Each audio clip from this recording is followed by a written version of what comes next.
Ainda falando sobre o senador Jacques Wagner, ele procurou o ministro André Mendonça, do Supremo, para explicar a relação dele com empresários investigados no caso do Banco Master. Isso aconteceu cerca de uma semana antes de ele ser alvo da Polícia Federal. Berenice, os preparativos para a nona fase da Operação Compliance Zero já estavam em andamento no Supremo quando essa reunião aconteceu. O objetivo do Wagner nesse encontro com Mendonça era dizer que não havia nada de errado na relação pessoal com os donos do Master e nem nos contratos da nora dele, a Boni de Bonilha, com empresas do grupo de Daniel Vorcaro. A Polícia Federal investiga a suspeita de que o senador tenha atuado em favor de interesses do Banco Master. A investigação também aponta o recebimento de um apartamento, o uso de aeronaves particulares e presentes oferecidos por empresários investigados para o senador. Um ingresso de show, né, para show da Taylor Swift, enfim, várias benesses, a troco de quê? Fica o questionamento, mas em relação a esse pedido de agenda com o ministro André Mendonça, que é o relator no Supremo, do processo que investiga as fraudes do Banco Master, parece que o senador Jacques Wagner já estava ali tendo uma premonição do que poderia acontecer, se antecipou. É muito comum, inclusive, que políticos peçam agenda ali para conversar com ministros do STF. E realmente veio essa informação ainda ontem pela imprensa de que ele chegou a se reunir com o ministro André Mendonça. Mas eu acho engraçado a forma como eles abordam, assim, né? Nesses últimos dias nós tivemos também uma carta do Henrique Vorcaro, que é o pai do ex-banqueiro, do Daniel Vorcaro, enviada diretamente para o ministro Mendonça. E assim, eu fico com a impressão que esses políticos e esses poderosos, eles querem simplesmente atropelar, né, o processo jurídico. Eles não conversam mais via advogados. Enfim, eles querem chegar e falar diretamente com os ministros, tentar de alguma forma obstruir as investigações. Mas o relator André Mendonça vem se comportando de uma forma muito correta, né? Ele sabe, inclusive, que muitas armadilhas estão sendo feitas ao longo do caminho desse processo para cavar nulidades, e ele está atento a tudo isso. Né, naquela audiência emblemática onde ele e o ministro Gilmar Mendes trocam farpas, né, Gilmar Mendes como decano tentando impor que saberia mais, que teria a razão, e André Mendonça respondendo, ele à altura diz, olha, eu sei o que está acontecendo, ministro, eu sei muito bem o que está acontecendo. Então, o Jacques Wagner precisa se explicar. E aproveitando, já que a gente está falando dele, e a gente já falou sobre Davi Alcolumbre, ainda ontem achei muito interessante, porque vocês sabem, né? Nessa fraude master, não é só um ou dois políticos, como já apareceu Ciro Nogueira e Jacques Wagner nas investigações. Tem mais, tem muito mais. O próprio Davi Alcolumbre também saiu essa informação de que ele teria recebido 35 milhões de dólares em propina, perdão. Enfim, o fato é que ontem, Davi Alcolumbre, presidente do Senado, durante o discurso na sessão do Senado, ele disse que o escritório jurídico do Senado vai representar a favor do Jacques Wagner para garantir as suas prerrogativas enquanto senador. Ao que me parece, é uma tentativa de blindagem, né? Um espírito de corpo que paira nesse momento diante da possibilidade de ele ser o próximo. Então, é algo inédito também. Nunca vi, desde há quase 15 anos que eu acompanho ali o que acontece na política dentro do Congresso Nacional, e é a primeira vez que eu vejo o presidente do Senado tomar uma atitude como essa. E mais uma vez, né, finalizando aqui meu comentário, seguindo uma régua do ministro Alexandre de Moraes, que esquece que ele é um CPF e começa a agir de forma que a pessoa é a instituição. E nesse momento, quem está sendo ali investigado não é o Senado Federal, e sim o senador Jacques Wagner. Parece que estão querendo colocar tudo no mesmo balaio, Daniel. Já já o Marcelo Rocha Monteiro chega por aqui também para analisar esse assunto, mas antes eu vou ouvir a Guta Pini.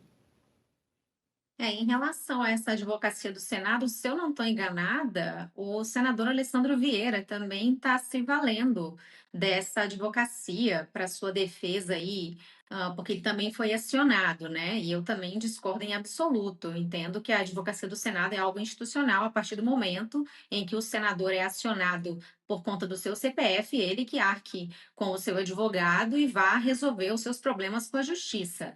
Agora, em relação a essa visita do Jacques Wagner ao gabinete do ministro André Mendonça, muito mais até do que uma premonição, como a Berenice trouxe para nós, a gente fica imaginando, né? Ele estava sabendo que a coisa ia chegar nele? Como é que isso aconteceu? Em que contexto que ele marca, então, essa audiência? Agora, para além disso, uma investigação, ela se dá dentro do Estado de Direito, é aquilo que a gente espera, e num devido processo legal, numa devida investigação, as coisas não andam ou deixam de andar porque alguém falou alguma coisa, ou porque você teve uma audiência com o ministro. Tudo precisa ser documentado.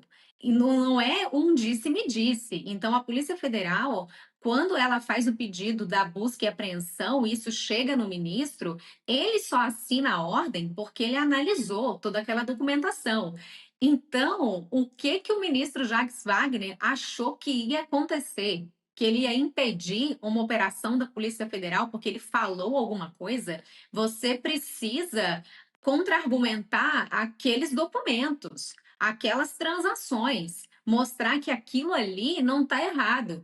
E foi isso, é isso que ele está tentando fazer quando ele recorre, né? Depois dessa busca e apreensão, tentando anular essa operação e trazer a nulidade aí para todas essas provas. Então, fica esse questionamento. Ele estava sabendo dessa operação para daí marcar essa audiência, mas que bom que tudo já estava assinado pelo ministro André Mendonça antes disso, porque vocês imaginam o que Gilmar Mendes não falaria depois que veio à tona, então, essa notícia da audiência. Será que vazou? Marcelo Rocha Monteiro, bom dia. Seja muito bem-vindo. Bom dia, Daniel. Bom dia para os meus colegas de bancada. Olha, Daniel, é uma coisa muito estranha, né? Porque o processo, ele é público. O processo criminal é público, os atos processuais são públicos.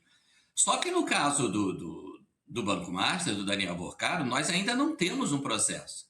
Nós temos um inquérito. O inquérito é uma investigação feita pela polícia, né, e que antecede o processo.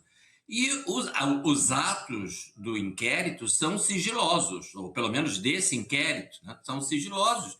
E alguns atos específicos, né, de investigação precisam ser sigilosos, porque senão perdem o sentido. Um deles é a busca e apreensão domiciliar. Você imagina se o investigado é avisado com antecedência de que a polícia vai fazer uma busca na casa dele, né? Ele vai sumir com tudo de comprometedor que pudesse ser encontrado na sua residência, qualquer documento, etc., ele trataria de desaparecer com ele. Então, alguma coisa está errada aí, porque o senador não poderia ter ciência prévia dessa busca e apreensão. Se ele foi falar com o ministro André Mendonça, é porque ele foi avisado. Houve algum tipo de vazamento, né? Não dá para saber de onde partiu. Nós temos um diretor-geral da Polícia Federal que, enfim, para dizer o mínimo, ele tem algumas condutas duvidosas, né? Ele já participou de uma degustação de uísque em Londres, bancada pelo investigado nesse caso. Então, eu acho que isso merecia uma atenção maior. Acho que o ministro André Mendonça fez muito bem em ignorar esse apelo. Claro, tinha que fazer isso, né? Ignorar essa conversa do Jacques Wagner e manter a busca e apreensão. Mas ele não poderia ter ciência, o Jacques Wagner não poderia ter ciência disso antes do ato ser realizado. Então, alguma coisa aí está esquisita e precisa ser apurada. Tá. Marcelo Suano, em 1 minuto, sua análise. É interessante, quando a gente pega todo o cenário que foi colocado, em especial o fato do Jacques Wagner ter procurado o ministro André Mendonça para se explicar sobre algo que certamente ele seria investigado tendo informações antecipadas de um procedimento, isso mostra o modus operandi que está norteando não apenas a esquerda, mas em especial este governo. Qual é a lógica, Daniel? O que isso revela para nós? Que eles simplesmente não respeitam as instituições. As instituições não são usadas para nortear a conduta das pessoas, em especial dos poderosos. As instituições, elas são usadas para beneficiar e buscar os interesses e os privilégios que eles têm. Quando ele diz, eu vou atrás do ministro para conversar no escurinho do cinema e me justificar de algo que eu ainda serei investigado, o que ele está falando? Nós não resolvemos as coisas institucionalmente, nós resolvemos as coisas informalmente, de acordo com o poder que cada um tem, ignorando o funcionamento das instituições e o funcionamento da sociedade como um todo. Esse é o ponto-chave. E aí, nós vemos a complementação disso quando chega o Alcolumbre e simplesmente fala o seguinte: o corpo jurídico do Senado vai se responsabilizar pela defesa dos senadores. O que eles fazem com isso? Eles se apropriam da instituição. Eles não dizem que eles fazem parte da instituição. A instituição é nada mais, nada menos que uma propriedade deles. Que instituição é essa? O Senado da República, um dos poderes da República. Simplesmente é o que eles estão falando. Essa é a lógica. E isso mostra onde que estão as falhas do nosso sistema político e a razão pela qual nós caminhamos cada vez mais para uma fragilidade total da sociedade, que chega a uma fragmentação. Porque aqueles que chegam no poder, eles chegam para usar os instrumentos que existem exatamente para os seus privilégios e os seus benefícios, e não para nortear a conduta da sociedade. Esse é o ponto-chave. Procurar o André Mendonça para conversar antes, para resolver um problema que ainda vai cair, significa que ninguém está respeitando nada.